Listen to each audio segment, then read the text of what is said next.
Welcome to the Duck Pyramid, where I rate my ducks from worst to best based on their behaviors the last week. At the bottom of our pyramid this week, we have Donut.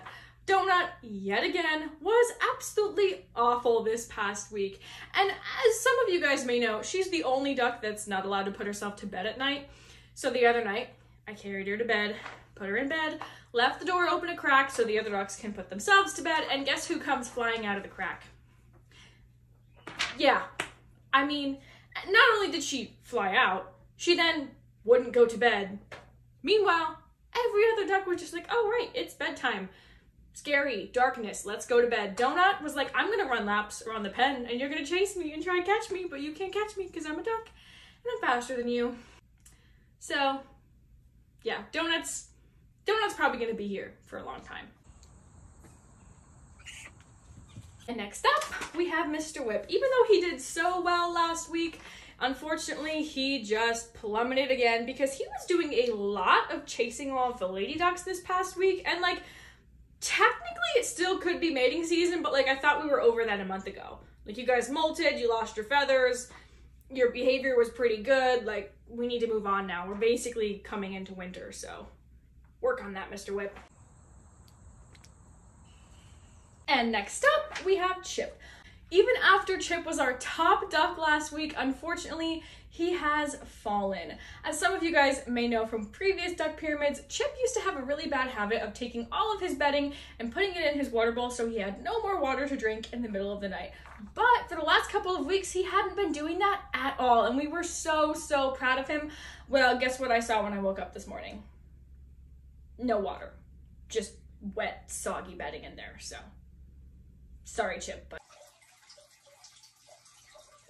Lastly for this row, we have Sugar. Sugar's been up to no good lately. She spends most of her days in the doghouse by herself, and if anyone else tries to come in the doghouse, she tries to fight them. And leveling up, we have Bubbles. Bubbles also has been in a super fighty, aggressive mood all of a sudden. Like, she chases after Munchkin, she chases after the ducklings that are not actually ducklings anymore, but like, girl, chill. Again, we're coming into winter. Your hormones should be plummeting down and you should just be chill right now. So maybe figure out how to find your zen. And next up we have Hashbrown Montana. Hashbrown Montana was pretty good this week. You know, nothing spectacular. She did a little bit of leash training. She wasn't afraid of the dark this week though, so points to her for that. And lastly for this row, we have Avocado Toast. Avocado Toast did some harness training as well, but she did rank a little bit above Hashbrown just because while they were out together without any of the other ducks around, Avocado Toast was keeping more of an eye out for hawks than I noticed that Hashbrown was, so I was super proud of her for that. She has her own little call that she specifically uses to alert Hashbrown that there's danger, which is different from the call she uses when she's around all of the other ducks, and I thought that was really cute. And up next, we have Maple.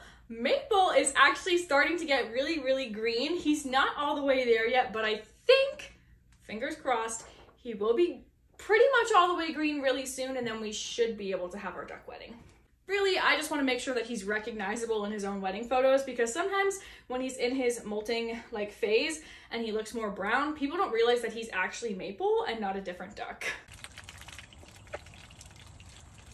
And next up, we have Miss Raven. Raven had her own video this week, which she did such an amazing job with filming. She was happy about it. She flew for me. She let me record her quacking. She basically did everything that I needed her to do, and I am super grateful for that. Plus, a couple times she actually did lead the entire flock into the bed at night, which again is always great when one of the ducks does that, because once one of them goes, everybody just seems to follow. So thank you, Raven. And at the top of our pyramid this week, we have Munchkin. Munchkin did something amazing this week. She actually overcame her fear of umbrellas just to drink in ice water, which I was really proud of her for that, because all of the ducks have been having an umbrella in their pen, which is just so I can get them kind of desensitized to it. Hopefully they won't be scared of it anymore. But the only duck that has actually been willing to go underneath the umbrella is Munchkin, so I'm super, super proud of her for that. Plus, she met some fans this past week. She was super nice to them. They got her an ice water, and she was ecstatic about it. So thank you for everything you've been doing lately, Munchkin, and I'll see you guys next week.